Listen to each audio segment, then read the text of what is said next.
Hai, hari ini kakak akan menjelaskan terkait glikolisis. Nah, jadi kan dalam bahasan metabolisme di kelas 12, metabolisme itu kan dibagi menjadi dua ya. Ada katabolisme, sama ada anabolisme. Nah, yang katabolisme itu kan contohnya ada respirasi.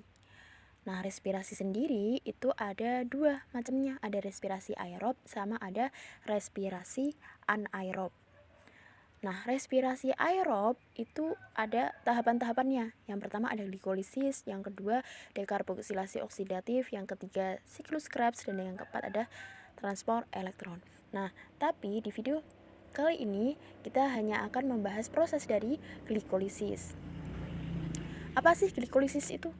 Glikolisis itu adalah penguraian glukosa menjadi asam pirufat. Nah, di sini kan ada ini ya, asam pirufat. Jadi glikolisis itu adalah penguraian glukosa. Nah, ini awalnya bahan dasarnya kan glukosa diurai menjadi dua asam pirufat. Yang mana nanti hasil akhirnya itu berupa 2 asam pirufat, 2 ATP, dan 2 NADH. Oke, kita bahas ya. Oh ya, ini terjadinya di sitoplasma. Kita bahas dulu terkait prosesnya. Nah, sebenarnya glikolisis ini tahapnya ada 10 ya, ada 10 tahap. Namun kita akan meringkas di video ini supaya kalian lebih memahami terkait proses dari glikolisis. Kita ringkas jadi 2 tahapan. Mulanya glukosa ini dia akan diubah menjadi 2 PGAL atau fosfoglyceraldehyde. Nah, dalam pengubahan glukosa menjadi 2 PGAL ini membutuhkan 2 ATP. Nah, 1 ATP-nya itu memiliki 3 gugus fosfat. Tak gambarin di sini ya. 1 ATP itu memiliki 3 gugus fosfat. Nah, kalau 2 ATP berarti dia punya 6 gugus fosfat.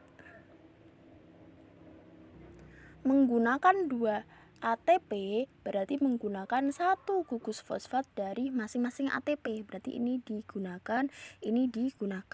Nah, berarti kan masing-masing tinggal 2 fosfat kan. Nah, ketika tinggal 2 fosfat ini masing-masingnya namanya bukan lagi ATP, tetapi menjadi ADP. Mohon maaf ya kalau misalnya tulisannya kayak gini karena ini susah banget tulisnya di sini. Jadi ADP. Nah, di sini kan di biru ini ada ATP kemudian sama ada 2 ADP. Nah, jadi maksudnya kayak gitu ya. Dihasilkan 2 ADP yang mana 2 ADP ini dibentuk dari 2 ATP gitu maksudnya. Selanjutnya fosfoglyceraldehyde akan diubah menjadi 2 asam pirufat. Nah, dalam proses ini akan dihasilkan 4 ATP. 4 ATP-nya dari mana? 4 ATP-nya itu dari 2 ADP. Jadi 1 ADP itu menghasilkan 2 ATP. Kalau 2 ADP berarti menghasilkan 4 ATP. Nah, tapi kan ini ya, kemarin yang tadi yang pengubahan glukosa menjadi 2 PGAL itu kan membutuhkan 2 ATP. Nah, sehingga 4 ATP yang dihasilkan di sini itu dikurangi 2. Jadi total ATP yang dihasilkan bersihnya itu ada 2 ATP karena dikurang buat ini. Gitu. Lalu kemudian dihasilkan juga 2 NADH. 2 NADH itu didapatkan dari mana? Jadi pada reaksi ini tuh terjadi pelepasan hidrogen, yang mana hidrogennya itu akan mengeluarkan elektron, yang mana elektron ini akan berikatan dengan NAD sehingga senyawa tersebut akan berubah menjadi NADH ini. Nah, jadi kalau misalnya ditanya ya, hasil akhirnya apa? Hasil akhir dari glikolisis ini, hasil akhirnya berupa 2 asam pirufat ini ya. Jadi hasil utamanya, produk utama dari glikolisis ini adalah 2 asam pirufat.